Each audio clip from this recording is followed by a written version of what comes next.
Hello,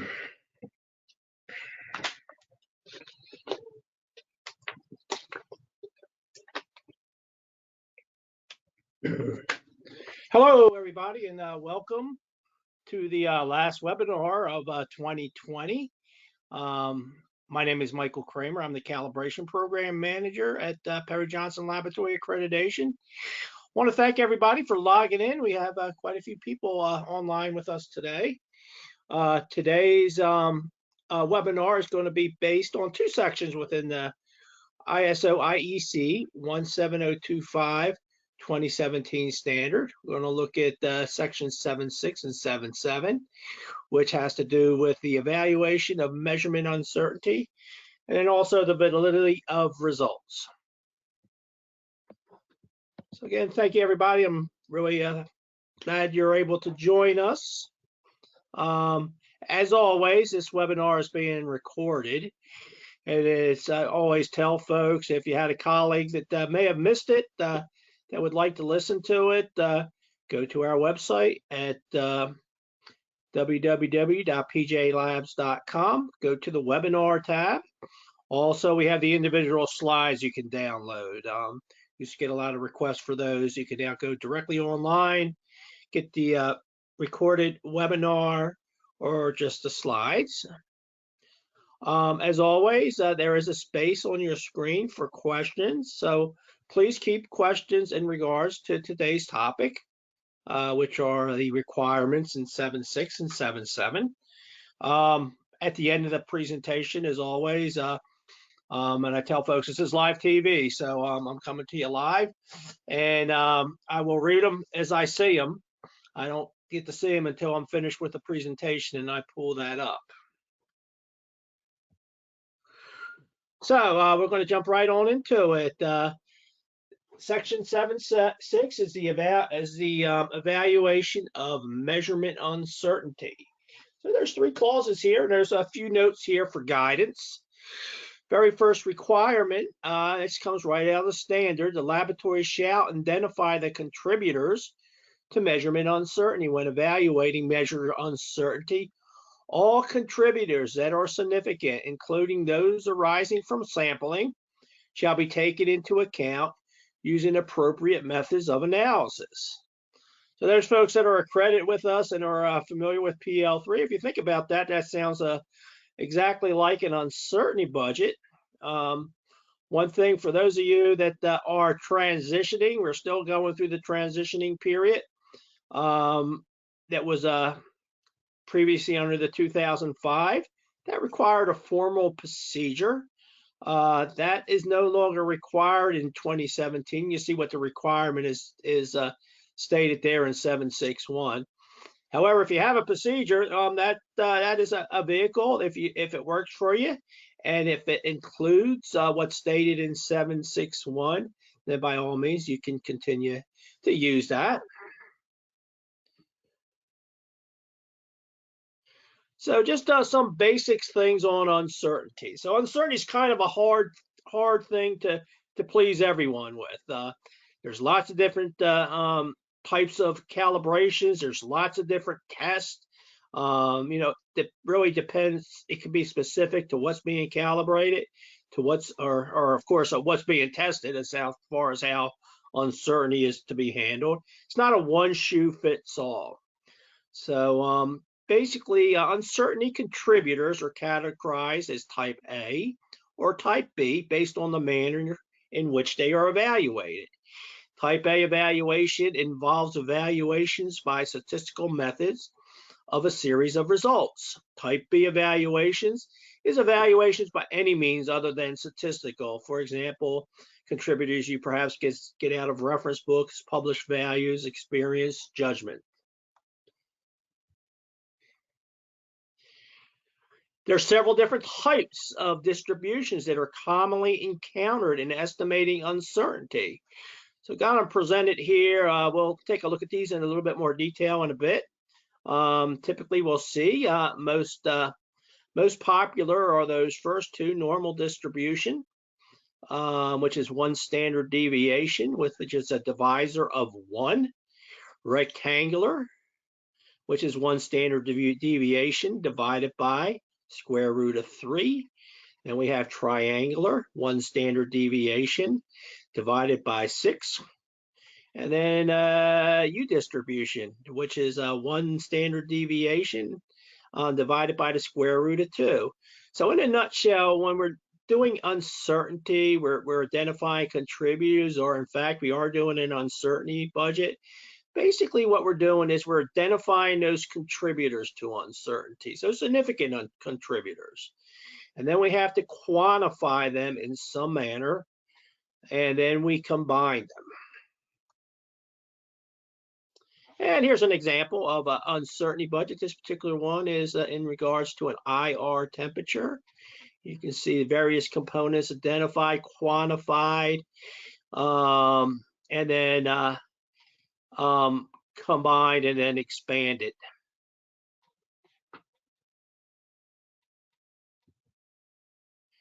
So sources of uncertainty, and by all means, this is not an all-encompassing list here.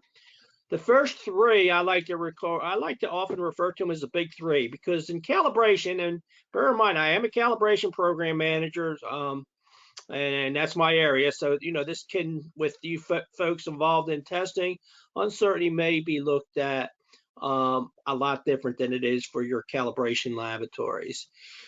First one should always be included. That's the uncertainty of the standard used. So in other words, when you send your standards out that you're using in your calibrations or testing, that you're being compared to your units under test, you should have an uncertainty associated with that. Should come right on the report.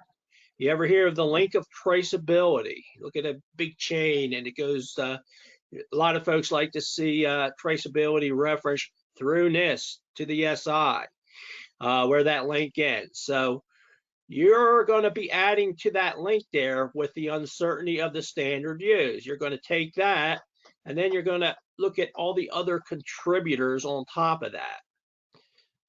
That's going to be particular to your laboratory and your environment, your folks, and your instrumentation.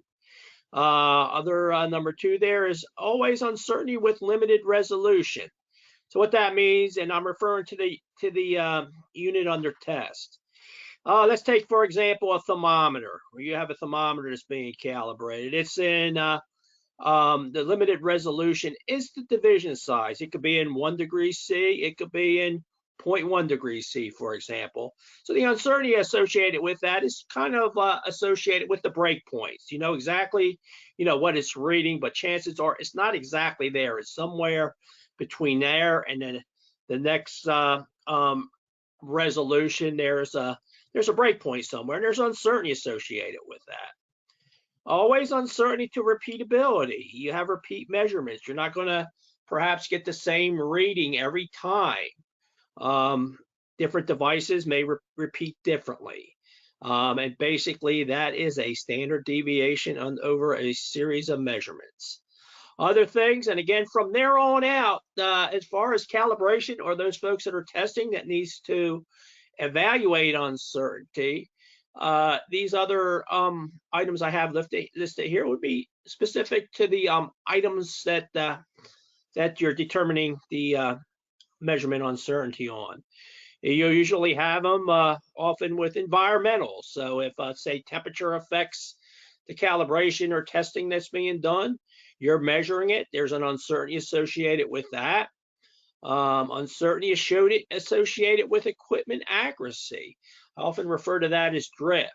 Used a lot in electronics.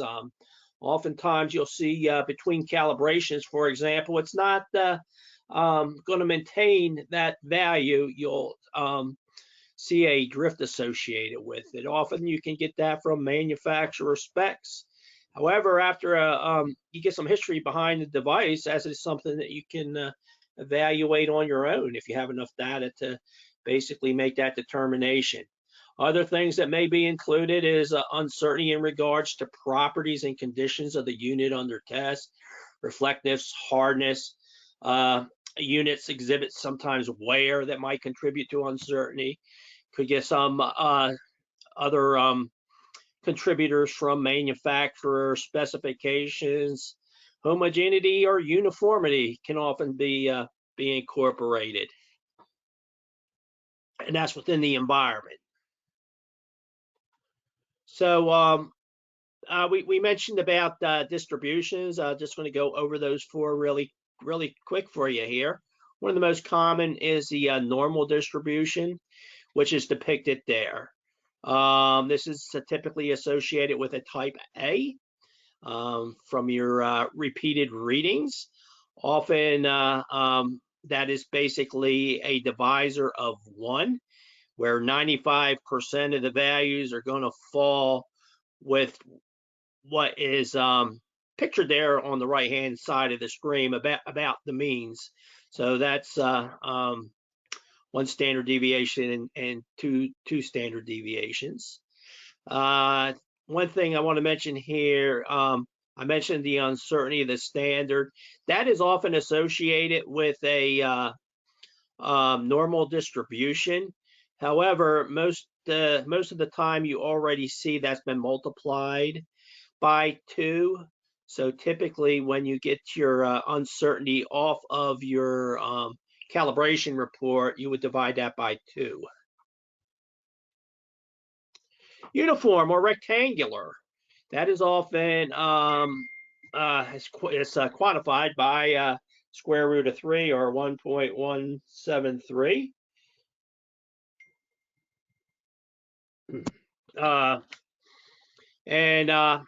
Population has finite boundaries, and all elements have an equal probability of occurrence. So in other words, this is an area rectangular. The values aren't going to change. For example, if there's a manufacturer specs that's used, it's fixed. It's not going to change. Resolution of the device. It is what it is. It's not going to change. If it reads to a 1 degree C or 0.10 degrees C, that's going to stay the same throughout the course of the calibration. And sort of depicted there on the right.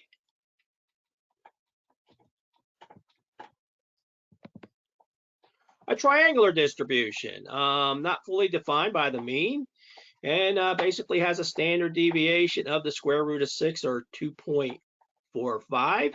Population has finite boundaries, and elements at the center have a highly probability of occurrences. So probably the best example I can give this, if you look at perhaps temperature and temperature controls that you have in your labs. We have something called center-driven temperature, which means, for example, if you're controlling your lab, these are more expensive types of environmental controls. If you're closely controlling your environment, it's going to fluctuate greatly once it deviates from where you have that set. So in this example, the heating and cooling are constantly working to reach that center point where you are attempting to have that climate controlled at. So if you have it controlled at, let's say, 20 degrees C, most all values are going to be directly there on a triangular type of distribution. Making that correlation, I'm going to use the same correlation with the next type of distribution, U distribution, which is sometimes I like to refer to as boundary driven. Most all these values will fall at the end there. Population has finite boundaries, and elements near the boundaries have a higher probability of occurrence. So in contrast to center-driven, you can have boundary-driven type of temperature controls, where it's not controlled so tightly at the center. If you're perhaps controlled at, let's say, 20 degrees plus or minus 2 degrees, your elements are not going to cut on until they get near the limit. So in other words, it's not going to be fighting right at 20 degrees C. It's going to wait on the high end till it reaches close to 20 point, I'm sorry, I can't remember what I said, 20.2 or 20 or 22 degrees if it's plus or minus 2 On the other end, it would be 18 degrees. I can't recall if I said 0.2 or 1 degree C. Anyway, when you get to the limits of that range, that's where it's going to cut off. So most of your population will be at the boundaries in these cases. General rule of thumb, somebody told me, and I think it's really true, if you're not sure, if it's not something that you statistically obtained, chances are that it's probably going to be a rectangular type distribution. If you're not sure, then you're probably best to go with the rectangular. So again, we got some terms we see that pop up here in 7.6. We see the term estimation and evaluation is utilized in the 2017 standard concerning uncertainty requirements. So where the method concludes, and this comes right out of the standard, where the test methods conclude rigorous evaluation of measurement, uncertainty and estimation may be made.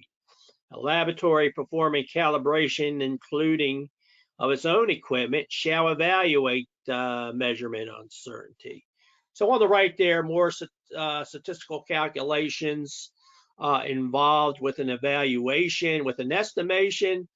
Sort of depicted there. If it was like, for example, a big jar with a bunch of jelly beans in it, and you're trying to count that, it's not going to be an exact size. You're probably going to make a estimation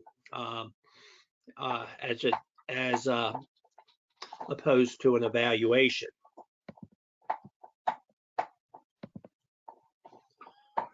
Okay, clause number 2 in the standard, a laboratory performing calibration, including of its own equipment, shall evaluate the measurement uncertainty for all calibrations. So calibration labs, you're going to be evaluating it. For you testing folks that perhaps, and we get these questions sometimes directed to me at PJLA, and we actually address this in PL2.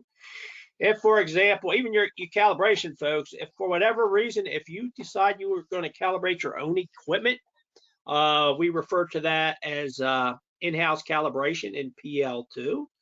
So for those, that is looked at as same as an accredited type of calibration, and all those requirements would apply. So if you have a testing lab, and let's say, for example, you're going to calibrate your own thermometers, you're going to calibrate your own balances, you have to estimate uncertainty, wrong word, evaluate uncertainty in the same manner as a calibration lab. Of course, you have to have appropriate standards, facilities, and procedures, and everything else that go along with that.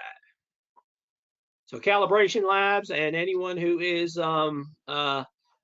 performing their own in-house type calibrations, they have to evaluate the uncertainty. And again, I'm sort of depicted a sample of an uncertainty budget there, where we're identifying, quantifying, and combining and then expanding those sources of uncertainty.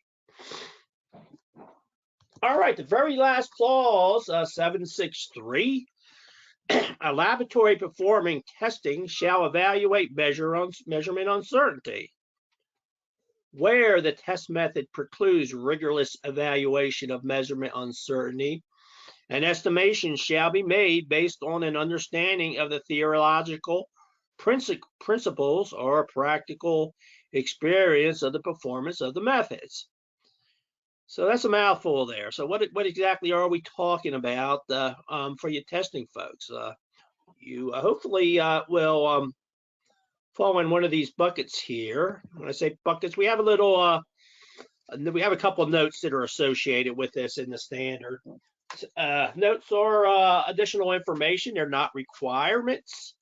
So the first note is, in the case where a well-recognized test method specifies limits to the values of the major sources of measurement uncertainties and specifies the form of presentation of the calculated results, the laboratory is successfully considered to have satisfied the clause I just read in 7.6.3 by following the test methods and reporting instructions. Example would be, I'm not versed in this, but rapid method kits that specifies limits to the values of the major sources or contributors of uncertainty. As a well-recognized rapid methods where kits are used to determine qualitative results. Another note, for further for a particular method where the measurement uncertainty of the results has been established and verified, there's no need to evaluate measurement uncertainty for each result if the laboratory can demonstrate that it has identified critical influencing factors are under its control. Under note 3, there's an ISO guide that's referenced there for further information for testing and calibration, and sort of define what they were at the bottom. I'll leave that up there for a second for you folks to take a look at.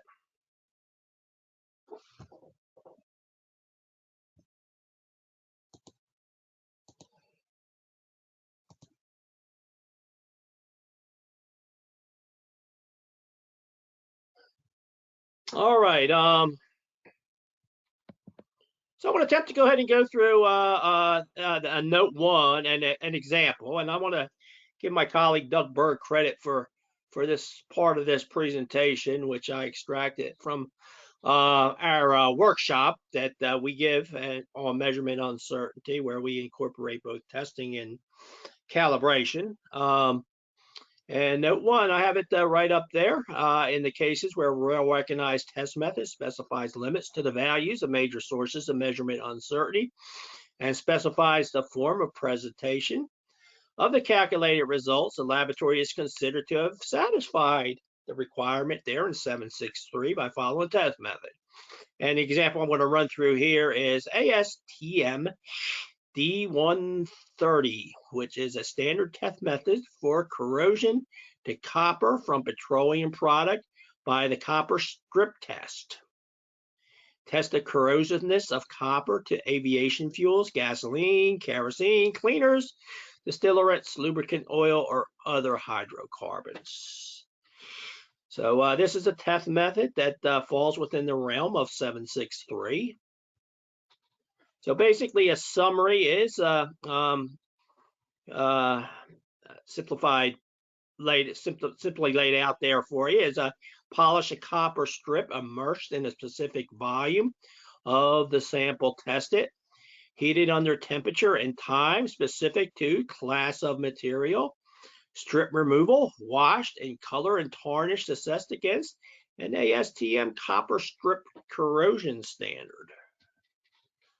So it's very detailed specifications for the equipment, materials, test strips. There's multiple procedures that ASTM D130 captures. It also goes over the interpretation of results and reporting the results, but doesn't directly address conventional uncertainty. So what's listed there are some of the equipment and materials that are used, and the procedures associated with aviation fuels, natural gas. I'm assuming these are various procedures covered within D130. Diesel fuel, fuel oil, cleaner solvent, kerosene, and lubricating oil. So basically, we examine an interpretation according to D130, empty the contents of container, immediately withdraw, strip, dry, blot on air, dry, hold, strip, and ASTM standards such as the light reflected at approximately 45 degrees will be observed. Then we interpret the results. If in comparison to the standard, the specimen is between, pick the most tarnished classification. Rules for resolving uncertainty between various standards to put the strip into one of 4 categories as its description. Repeat test if fingerprint blemishes are seen or spots due to water, or if sharp edges appear in another classification. Hopefully, I don't know if I have anybody listening that are involved in this specific test method, but hopefully you can correlate your testing to what I'm sort of running through here with D130. So there's an example. I'm assuming you have to have a trained eye to do this sort of test in order to read the strips. So reporting. So going through the procedure there, the reporting, the corrosive Koster strip is that's their reporting is classified as ZP, with Z can be 1, 2, 3, 4, with P classification descriptions A, B, C. So so how do we meet the requirements of ISO 17025 2017, section 763? By following the method and by note 1. Also, simulation study and standard. And how do we account for the standard? The method of reporting that's just specified up there.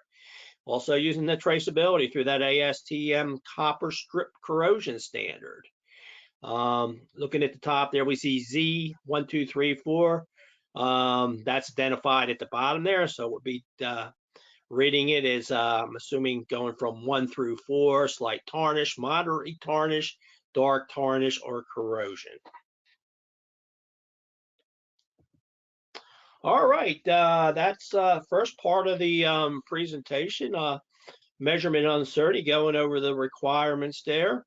Like I said, measurement uncertainty, it's not one shoe fits all. Pretty much, I mentioned I am the calibration program manager, used to dealing with uncertainty budgets, and those big three: uncertainty, the standard, repeatability, and resolution of the device under test are things that I would expect always to see in a budget. And then from there, it just depends on the type of calibration that's being taken, that's being undertaken. Could have air buoyancy effect where you're measuring air buoyancy, temperature, barometric pressure, humidity that comes into play. And you'll have an uncertainty associated with each one of those. So I'm going to change gears here. Going to go to section 7.7, ensuring the validity of results. So from the 2005 standard, this correlates to the old section 5.9, assuring the quality of testing calibration results. So what I try to depict there is on the left there. So for example, testing or even calibration, if you're using balances in your testing, and perhaps you have test weights that you put on there to assure that your balance is operating within predefined limits, that would fall under this section. Sort of like an internal controls you have in place to assure that you're given your testing results are not outside of any limitations or anything that's adversely going to affect. So of course you want to check your balances, hopefully have some sort of predefined limits. If you put more than just putting that weight on and reading a value, you have you record those values and make the determination whether or not it is between the predefined limits or not. And then proficiency testing in general. So proficiency testing, PJLA, we got PL1 that are PJLA's requirements for proficiency testing. That correlates to ILAC policies. So let's look at what we have here. 7.71, the laboratory shall have a procedure. So we have a shall there, so a shall is a requirement. So we have to have something that within your lab that tells you how this is being done. Procedure is anything that tells you how something is accomplished.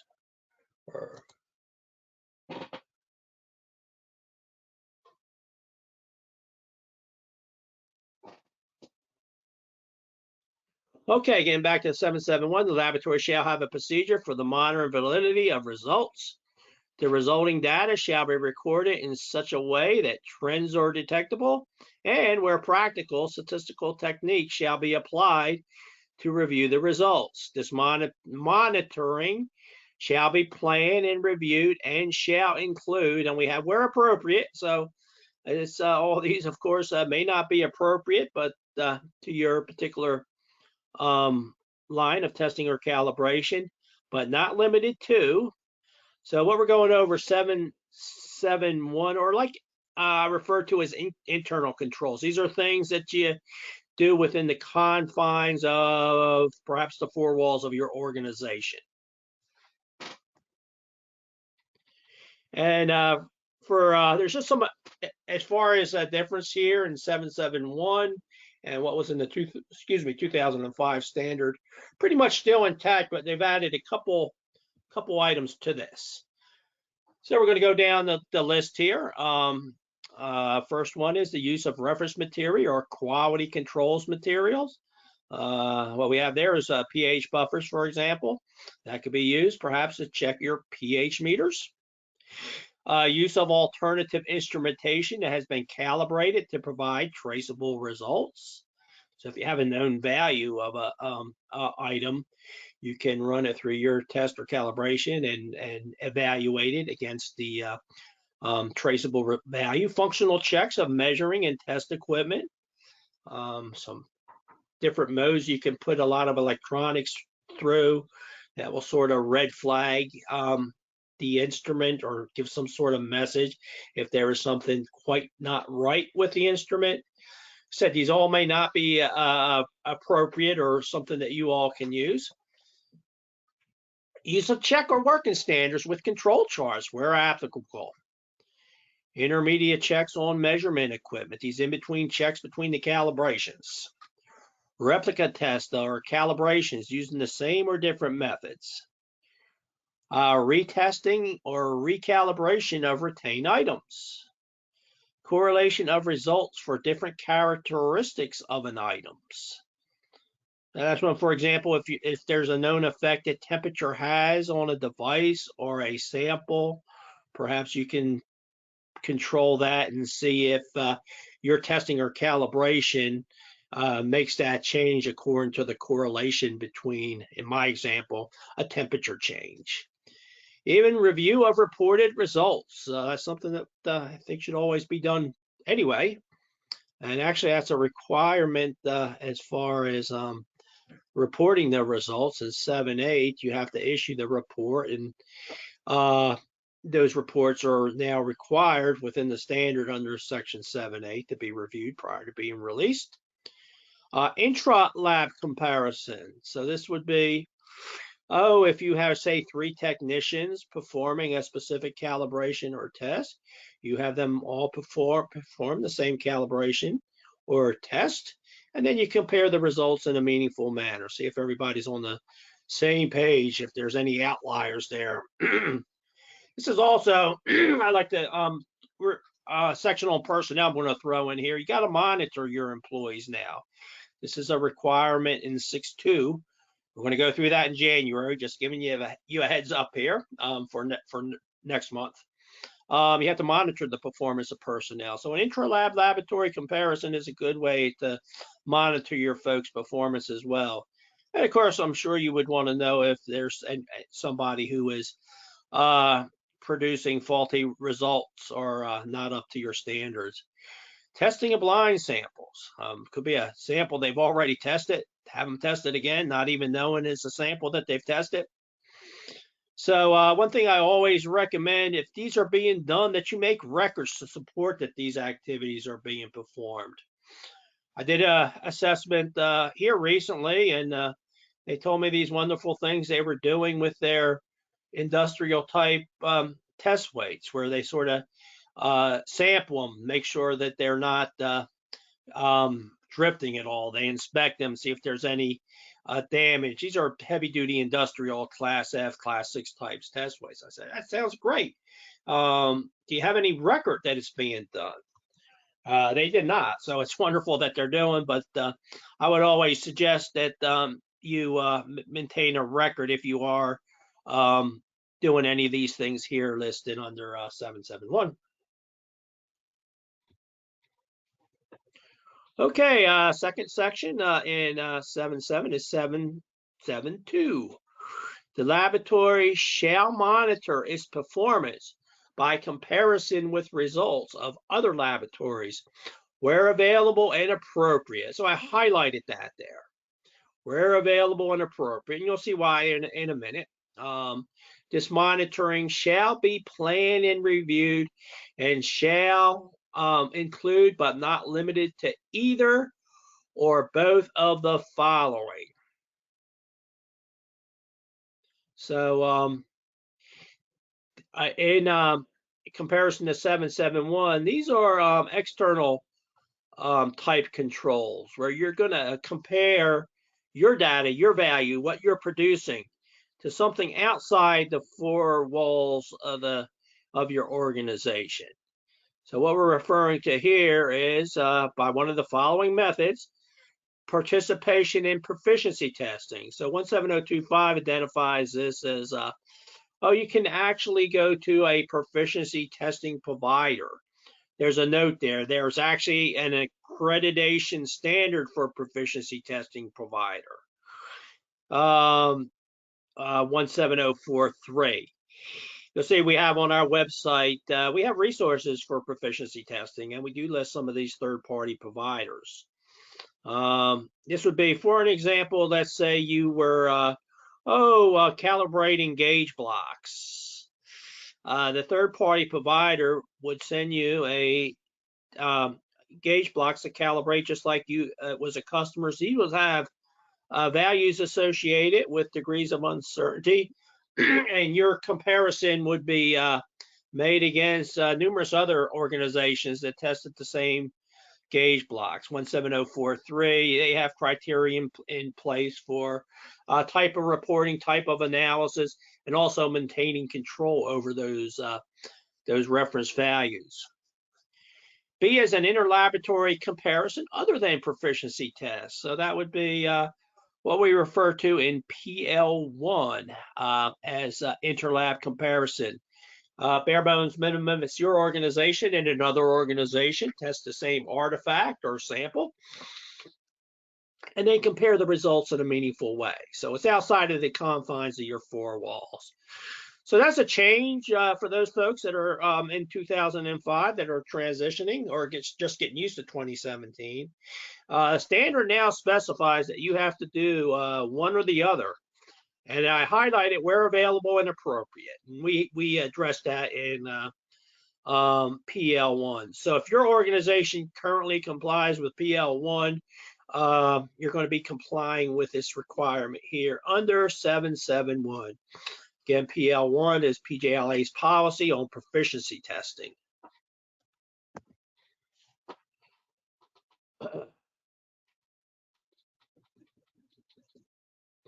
There's an example of interlab and proficiency testing as defined in the standard. There's two of the definitions that's been added.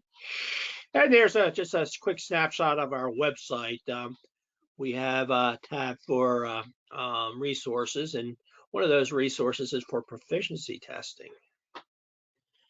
We also have calculators up there that can help you with if you're doing an interlab test. It's just not, this is our data, this is us and them. You have to analyze the data in a meaningful way. So what we have in, this is where I want to address that where available and appropriate. And we addressed this in PL1, and even the standard says where available and appropriate. So if for whatever reason you have a valid claim to not being able to perform an interlab test or a third-party test, this is what we have in PL1. When the use of the above methods is considered by the organization as being impractical as a means of demonstrating proficiency testing, the following activities listed in their preference may be used in pending prior approval by PJLA. Intra-lab testing and repeatability tests. So intra-lab testing, as we defined, that is where you basically run a intra-lab proficiency test between your folks within your organization. And then 722, that's at the bottom of the pecking order. That's repeatability studies. That is could be very specialized test or calibration that perhaps only one person is trained to do. and there is no third party or interlab alternatives there. So the note that we added to PL1, if an organization, if you wish to proceed with one of these above mentions, the organization has to put in writing why third party or interlab comparisons are not feasible and how they plan to conduct the test and analyze the data. This document will be submitted to PJL headquarters for review and approval. So just a couple things that I get. One thing at PJLA, and I take a lot of pride in, is that we're consistent. We're not going to make an exception. So if you have another organization, if they're doing a third party or an interlab test, we're not going to make an exception for somebody else under the same circumstances to do an intra or a repeatability study. So we put the onus on the lab to basically state your case, why third party or interlab is not feasible, and then how you plan to conduct the test and analyze the data.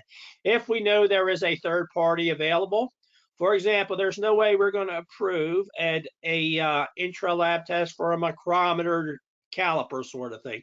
There's plenty of third parties out there. A truck scale, for example, might be different. There are no third parties that can do truck scales, and that would be kind of hard to conduct an intra-lab test.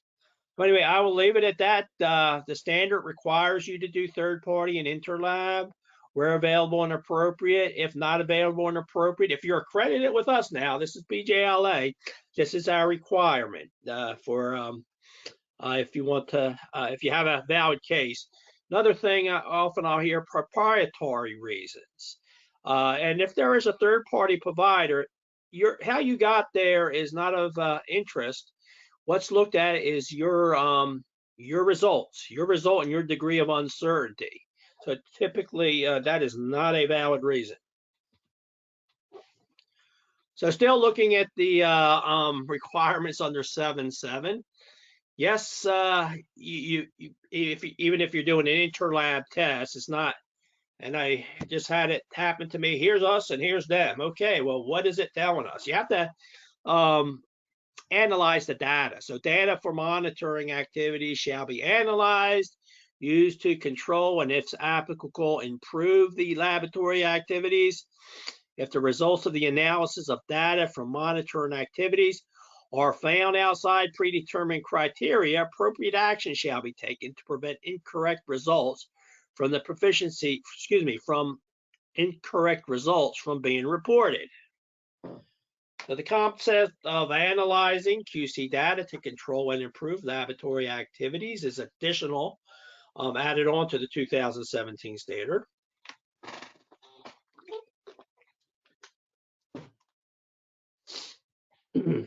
And I mentioned something also previously on our website.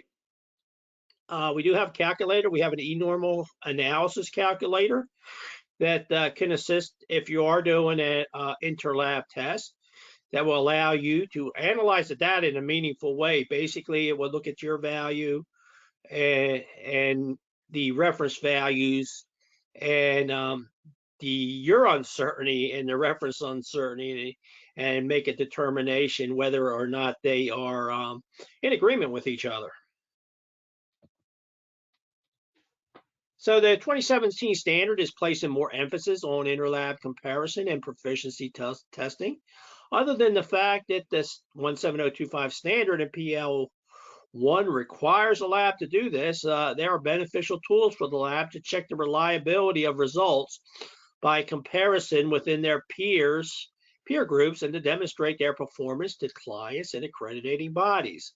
With the increasing availability of proficiency testing schemes in many technical fields, the criteria for the selection of an appropriate scheme are becoming more important. So relevance of interlaboratory comparison. Interlaboratory comparison, ILCs, are performed for various reasons. Of course, you have to, it's a requirement, perhaps for accreditation, but also to validate, you can utilize and validate test procedures to certify reference material. and to assess the competence of laboratories, or more general, to investigate the degree of comparability among laboratories. Irrespective of the special aims of an interlaboratory comparison, the results can be used by participating laboratories, not just to fulfill a requirement, however, to check the performance of its test procedures and or its staff, to demonstrate its competence toward clients and accreditation body, to gain useful information for the evaluation of its measurement uncertainty. And I listed there our website, the link directly to PJLI's resources on proficiency testing.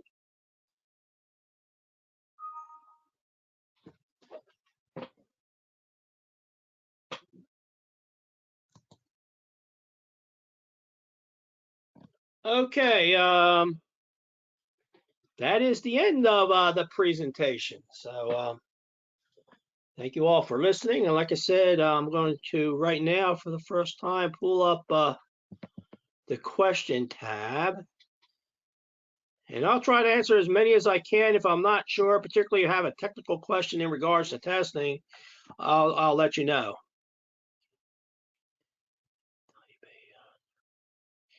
Is it necessary to do measurement uncertainty for every time in our scope? Or is one uncertainty incorporating all contributors sufficient? My stock answer there is it depends on the unit under test. If you are calibrating or testing the same thing, then one may be specific.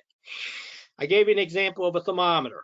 And what's on your scope is a CMC, or is it, for you calibration folks, that's the best measurement that can be produced. So when you publish on the scope of accreditation, you want to basically look at the best device you can test with your equipment, your people, your environment. So for example, if I am testing a thermometer, we'll resort back to temperature here, and that thermometer is graduated in 1 degree divisions as opposed to 0.1 degree division, that's going to make a significant change in the uncertainty. That would change the uncertainty value dramatically. You're not going to use the uncertainty associated with a 0.1 degrees C on a device that reached 0.1. Also, repeatability. I'll give the example. I'm not going to name any manufacturers here. I have Golden Brand here, just paid top dollar for. I'll use a pipette, for example. And I've gone on to eBay and I bought an old 25-year-old pipette with old worn out rings and seals in there. So if I do 10 measurements in a row with the Golden Goose, and I do 10 measurements in a row with the one with the worn out seals and O-rings on it, chances are I'm going to get much more better repeatability on my Golding standard. Hence, the uncertainty associated with repeatability will be less in that case. Can we only have a uncertainty in our budget? Not sure what you're referring to there. With an uncertainty budget, and this is in PL1 if you're accredited with us, you have to identify those contributors. So we have to see how they're identified, how they are quantified, and of course how they're analyzed. Typically they're combined and then expanded. It's just not just one. I'm not really sure if I understand the question there, but there's more to it than just can we only have type uncertainty budget? I'm not really sure I understand the question, but if that's what it is, you have to identify all the contributor.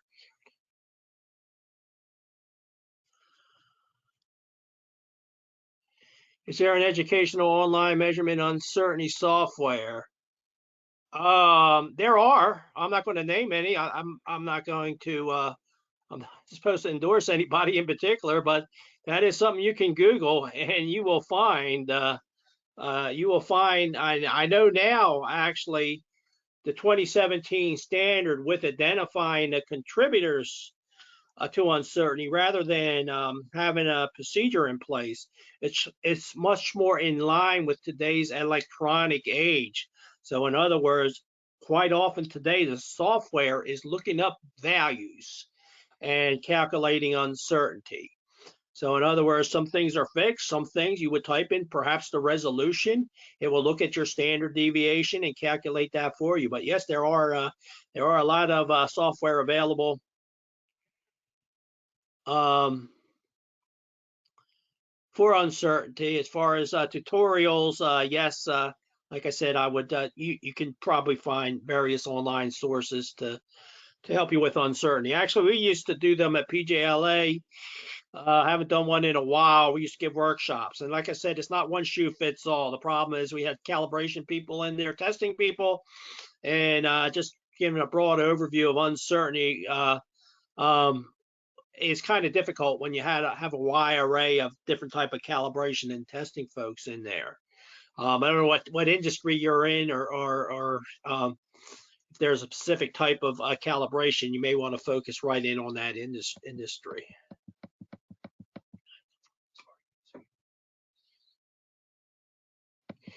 I don't assess any testing labs. Somebody's asking me what kind of non-conformance. I'm a calibration person. I have sat in on it, and one thing I can tell you with a testing lab, it's not something you can ignore. You have to make the determination, hey, where does this fall into? You have to at least make a reasonable estimation of uncertainty. That has to be shown as something that's not ignored. But you know what non-conformance is. I don't personally. I don't do testing. I'm a calibration individual. If I was to do a testing lab, I would have a technical person in there, and I would do the quality portions. I have sat on a testing one, and I stood it to me like a sore thumb. The organization under those sections were putting NA, and I said no. They have to. If it's NA, why? It has to fall within one of those categories. All right, good questions here.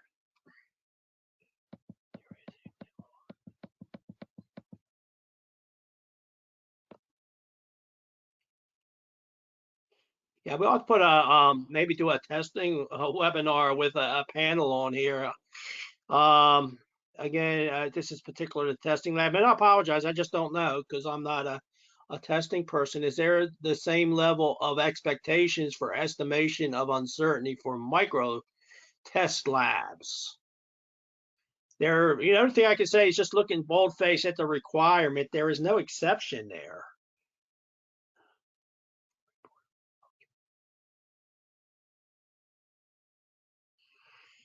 Sort of getting off our topic today. For reporting results reviewed, is secondary review required? It is. You have to review 7.8 that deals with reporting the result, and it does specify reports need to be reviewed. Also specifies that you have to have the date of issue and who issued the report. And technically, and we'll talk about personnel next week, that person needs to be authorized to do so. Am I going to address 3.7 decision rule in the near future? I've already done a couple of them on decision rules. I've done one a few months ago, and I'm putting together the. I only have January agreed scheduled for next month next year. But if you haven't heard the other ones, like I said, you can go to our website. And I know in 2020 and perhaps 2019, I'll bear with me. I don't know the exact dates, but I know I've done at least 2 of them on making statements of compliances in the decision rule. You can go on our website, go under recorded webinars, go down that list. You're bound to find them. You can listen to them, and you can also just get the slides from them.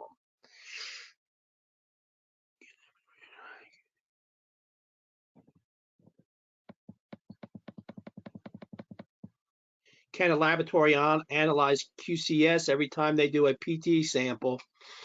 You have a can there. That's not a requirement. That's a permission. So just based on that, I'll say yes.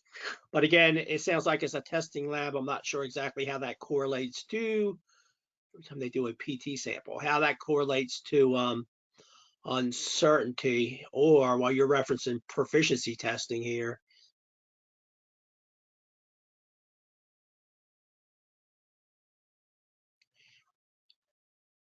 They're a quantitative test. How does measurement uncertainty? Can you calculate uncertainty for quantitative tests? I think what you're referring to there, if it is something where it's just a clear, there's not, correct me if I'm wrong. I know you can't speak to me. If it's something that you're just saying yes, no, pass, fail, typically measurement uncertainty is not associated with those types of results. So you're not recording data, you're not making a data and then a statement of compliance. If you're just stating, oh, black, white, yes, no sort of thing, then uncertainty is typically not into play there. Uncertainty budgets are for all instruments are needed during accreditation program. I guess what you're asking me there is, and we're just concerned with your scope of accreditation. So what's on your scope of accreditation? All the, and I'm assuming if you're a calibration lab, yes, if all the instrumentation that you're using, and I had this question emailed to me the other day, or excuse me, just this morning, out of the blue. It's not the instrument uncertainty that you're performing, it's the measurement uncertainty. So yes, the equipment is going to be part of that. And like I said, I don't want to stray too far off course here. With traceability, you're going to go to an accredited source if you're providing traceable measurements. That's part of that, the link of traceability is uncertainty. So if that equipment, if you're needing traceable measurements, then that report will have an uncertainty in it that you, of course, if you recall, I said, all right, that's your starting point. Now you're going to build another link to the chain of traceability by adding onto it your uncertainty. So all the instrumentation that are used on your scope of accreditation, they need to be incorporated into the total measurement uncertainty.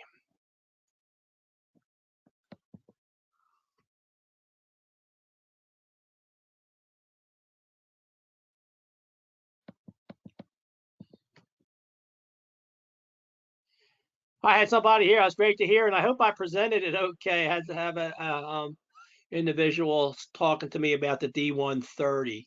I was looking through a presentation Doug gave, and this looked like a good one to present for the testing folks out there. And I hope I was on base with that. So glad to see I had somebody that could directly relate to that.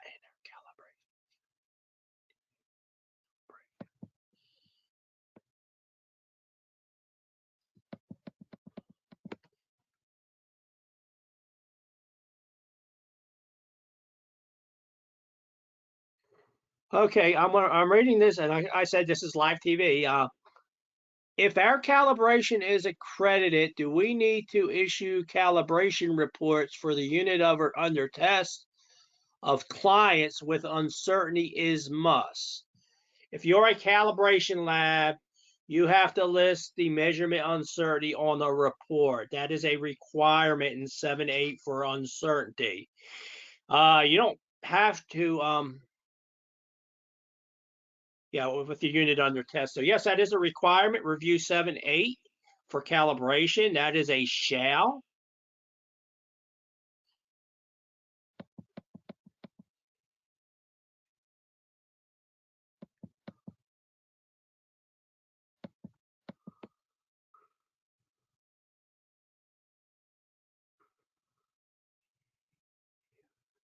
If in line with proficiency test, if an organization meets the requirement of 17034, which is for reference materials, but not necessarily in line with PL1, etc., it is okay. I'm not going to sit here and say, yes, it is okay. We do address reference material in PL1. There is a section on there. I didn't hit on it here, and I just don't know if there is any sort of exception to reference material. I do know I'm also the program manager for inspection 17020, and there are exceptions for that. But I would encourage you to And bear in mind, one thing we're doing, I hate to throw a wrench into this, but we are getting our own house in order at PJLA in that we are updating all of our policies. One thing we need to be referencing, and we're going through we're still in line as far as when this needs to be implemented. So we're going to be updating all our policies in the near future. Our policies align with ILAC policies.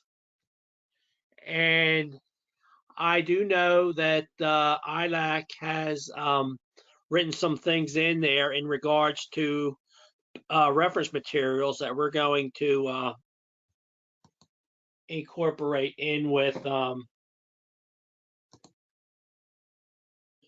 PL1. Bear with me 1 minute, folks.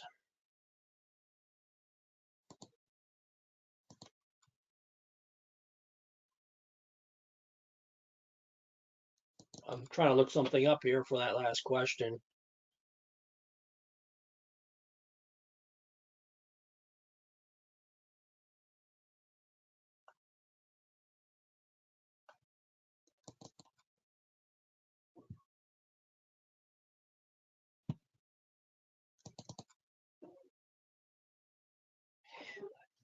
Some of these numbers, sometimes they get to running together. I would recommend you go to the ILAC website. You can get all their documents from directly from them.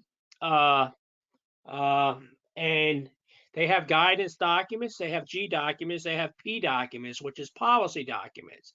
So we're sort of going through an interim with the reference material there that you're talking about in 17034. What is in ILAC is going to be crossed over to our PL1.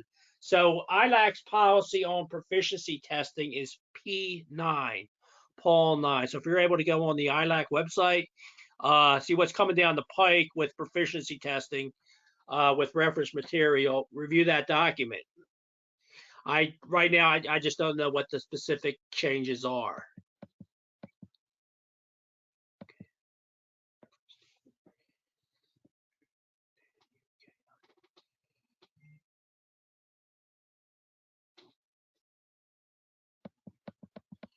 Thank you, but some clients don't ask for uncertainty. I got a thing here. Some clients don't ask for uncertainty. They only need error deviation on the reports. And I'm handling this from a calibration perspective. Calibration, as far as a report, it is required to put uncertainty. There is in 7.8, they're still available. Makes reference to simplified reporting. And this is something you should not just make the determination of yourself as an organization. It needs to be determined during contract review. Same thing with the decision rule. It's not something that you make the determination, your customer makes the determination. So if during contract review, your customer is specific, they don't want uncertainty on their reports. And they have reasons for doing it. That's fine, as long as they agree to it up front. It's their decision, not your decision. So during contract review, if they don't want uncertainty on there, but bear in mind with simplified reporting, it does not have to be reported if agreed to up front with the customer. However, it needs to be produced as requested. So even though if it's not on the report, it's something that you should maintain the records where need be. You can go back and create the uncertainty.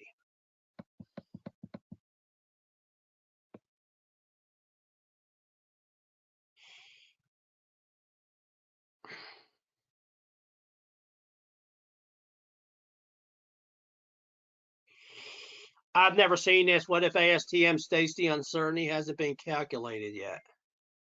Question mark there. Well, I would just assume if it's a contributor to your organization and it's a significant contributor to your uncertainty, that's something that you would have to do in-house. I'm not 100. I hope I'm on track here, but I've never actually seen this in an ASTM method specifying uncertainty hasn't been calculated for PT. If it's something that is a contributor to yours, and you need to at least make some sort of reasonable estimation of it.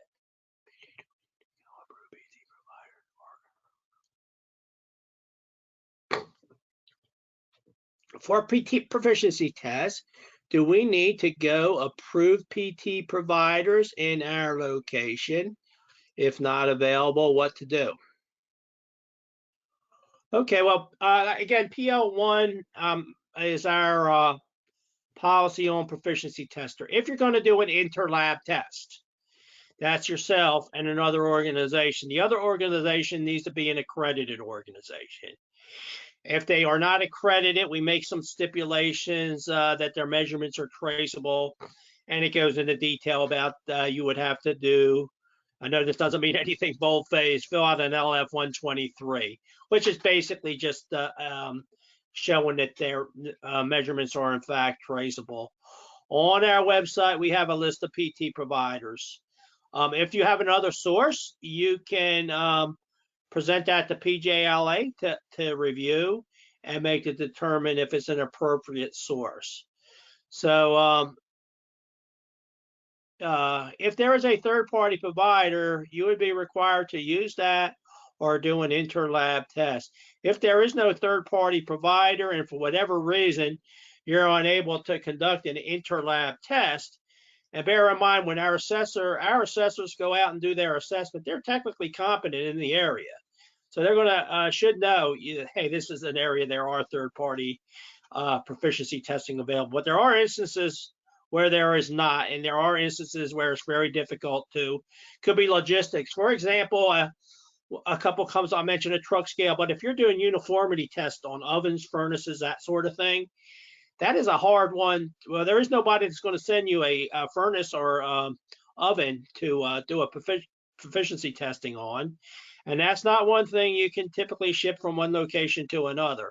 That would be a candidate to put in the request for intra-lab testing. So that would be where yourself, another person within your organization would test the same artifact and compare the results in a meaningful way.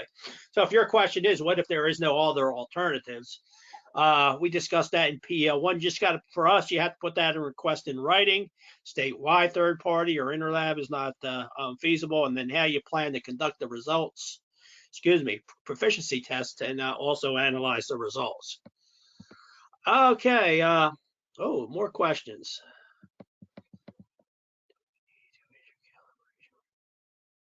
Nope, I've already read that one.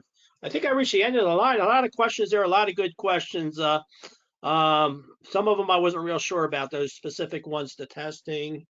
And like I said, it might be a good idea for us to do one of these with a panel of testing folks on there that could be specific to your, there's lots of different tests up there. So before I go, I just want to, next month, believe it or not, this is our last one in 2020. And let's hope for bigger and better things in 2021. Our first webinar is going to be on section 6.2. Had some questions there that sort of crosswalked into 6.2 today. And that's a section on personnel. 25th January, I'm coming to you on the East Coast, my home base here in Virginia.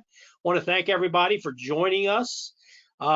Wish everybody a very happy New Year and look forward to getting together and doing this again on January 25th. Thank you and enjoy the rest of your day.